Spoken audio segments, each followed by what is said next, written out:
And for further perspective and analysis on the tribunal proceeding, I am joined on the news by a senior advocate of Nigeria and counsel to APC, Sanusi Musa, and also joining us on the news is the National Secretary of the New Nigeria People's Party, Dikpo Olayoku. Good to have both of you. Let me begin with you, Mr. Olayoku. Your party's reaction, according to the statement that you put out, is that this is a miscarriage of justice. But what is your explanation for the judgment on overvoting as cited in the Electoral Act? Yes, thank you very much for having us. Because, you know, it is not in our character to impugn the integrity of the judiciary. So, like we said, we respect the judgment, but we reject it. On the issue of overvoting, I think the higher court will be able to do justice to what really happened today. You see, it is very, very unfortunate that, like we told our supporters, that nobody should go on the streets. They should remain calm because the party believes so much in peace and tranquility. And that's why we have been talking to our people. And it is very, very unfortunate that you can imagine, because of the court judgment, the police had to declare a curfew of 24 hours beginning from this evening. That means the whole of tomorrow, nobody is going to go out to pursue his or her daily bread. Why are you running when nobody is pursuing you? Like we said, on the issue of overvoting, the tribunal had made its own findings known. But like we said, when we get the CTC, that is the certified true copy of the judgment, we are going to study it and then look at all these things. And then, but definitely the party is going to appeal this judgment. All right, let me go to Sanusi Musa in Abuja. There are those who wonder why this particular judgment was delivered on Zoom. And then I also want to get your party's reaction or how satisfied your party is with this judgment. Yes, the judgment had to be delivered by Zoom. Actually, when we got the notice that we were to go to the courtroom, we were surprised. And because, one, by the statement issued, or rather the utterances by the Secretary to the State Government of Kano State, the Commissioner for Lands who was sacked, the Special Advisor to the Governor on political matters, and the Special Advisor on Sport and Youth who was sacked, which were statements that amounts to terrorism, where they clearly said that if the tribunal judges did not give judgment in their favor, they are going to kill them. And they said that there is going to be no Nigeria. And they say what we saw, Boko Haram and banditry is just a child's play compared to what they are going to do. And the tribunal took note of this in the judgment. They have said all this. So when we got the notice to go to Kano, for me, who was from Kano, I saw who is from Kano, I know they were just grandstanding. Nothing will happen because they have lost all the small popularity they had because they destroyed people's property, they make people poor, they take away their source of livelihood. But then I said, wow, these tribunal members are courageous. Then we went to Kano. But when we went to the court, we learned that the judges are in Abuja, and they are right because all of them are not from even northern Nigeria. So they will be afraid. They don't know what will happen to them. More especially, the threat were coming from the sitting government in the state, which was very unfortunate. And to show that it has the approval of the governor, he only sacked the Commissioner for Lands and Special Advisor, not because they make the statement that amount to terrorism, because he was concerned. They insulted the Vice President, His Excellency, I have to comment, which is also a source of concern to us. I really would like to speak. I would like us to speak based on facts, Mr. Musa, and not basically on speculations. But I also want to ask you. Some say that, look, just a minute, Mr. Musa. Give me a minute. And talk on frivolous issues. I'm a senior advocate of Nigeria. Whatever I say, I'm saying it based on fact.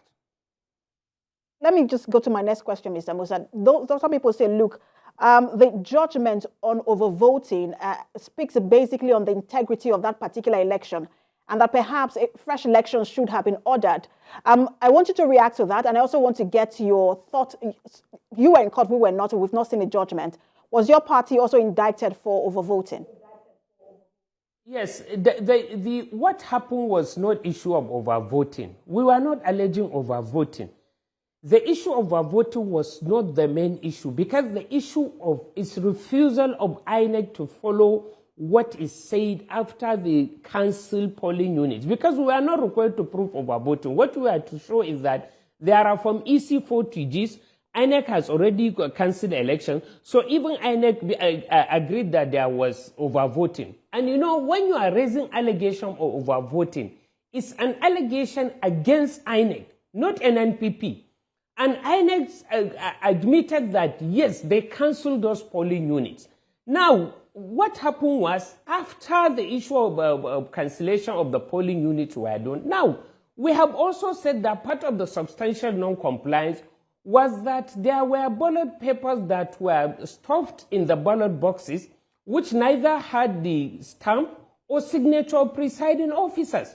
And we sought for an order of the tribunal to go and inspect and fish out those invalid votes. We did. We photocopied them, and INEC certified them. We brought them to the tribunal. Now, the tribunal said that by the provision of Section 137 of the Electoral Act, once there is manifest non-compliance on the face of the document, you don't need to call evidence. So it has looked at the document, counted those votes, which amounted to more than 165,000, deducted them from the vote of NNPP, because of those votes were in favor of the NNPP. And when it has deducted them, what happened? We are the margin now leader. We are leading them with about 36,000 votes. So the justice of the case is to declare APC the winner of the election. Into the conversation. Apologies for interrupting you. I have limited time, and I want to bring in Mr. Alayoku into the conversation. Mr. Alayoku, in your statement as well, you liken this judgment to how you lost out in 2019. But wouldn't that be more of a reflection on your party than it is on the judiciary? You know, because everybody witnessed what happened in 2019. And like we said, this is exactly what happened now. How can you say a party that has 2 senators out of 3 in the state is popular? How can you say out of 22 House of Representatives, a party that has 17 and APC has 5 is unpopular? How can you say a party that has 24 members of the House of Assembly is not popular? That is why I said the same thing that happened in 2019 when we were leading by 40,000 votes. All of a sudden, they said the election is inconclusive, fixed for another day. And then they created a worse situation on the next day. That's exactly what happened on the day of this election in 2023. And I told you that immediately after the election, a sitting member of House of Representatives went to our secretariat, burned down the whole place, killing about 15 people.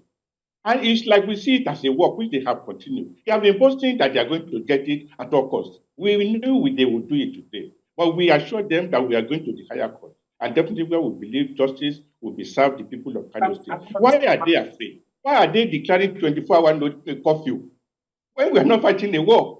24 hours from Wednesday today to tomorrow. That means the whole of people of Kano will not go out for their businesses tomorrow because some people decided to snatch the victory that is not their own. We have told our members they don't have to resort to war. We are going to follow the constitutional means to retrieve our mandate given to us freely on the 18th of March. A party that has 2 senators out of 3, and you say they are not popular. Like I said, a party that has 17 out of 22 House of Representatives is not popular. We know what happened. They boasted they are going to get it. But we don't want to engage them in war because we are a party that believes so much in peace and tranquility. We believe so much in the judiciary. Our faith in general is not shaking, and we believe that by the time we go to higher court, we are going to receive a mandate given to us freely by the people of Kano State. The election of that day was very free. Like we said, when we get the cities, we are going to study it. But definitely, we know that this injustice cannot stop. Right. It cannot. I have about a minute more, Mr. Alayoku. I want to be fair enough to give both of you 30 seconds to wrap up. But for Mr. Musa, I just wanted to speak to the fact that he has said they are going to the appeal court. And some have likened this particular case to what happened in Oshun, and we saw how that played out.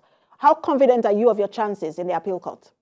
It's entirely different from what happened on Ocean. And let me quickly, please, I have to respond to the saying that the issue of what happened in 2019. In 2019, they did not win a single senator. They did not win a single member of the House of Representatives. We won 24 members of the House of Reps. We won 3 senators. So in only 2 weeks later, for them to come to claim they win the governorship election, does it make sense? And nobody is saying they are not popular. We are not saying they are not popular. We are saying we won by majority of the vote cast. All of us were popular, but we won over them. So there is nothing between what happened now and 2019.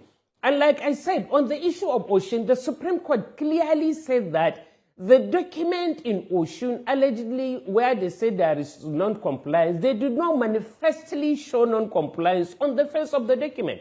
Which, whereas so in this case, I told you there is manifest substantial non-compliance on the face of the Mr. Musa, I have to be fair to both parties. Let me get to Mr. Layoko. What happens, what's next for your party? You already are faced with internal crisis. We saw all the suspension and counter-suspension. What does this mean for your party?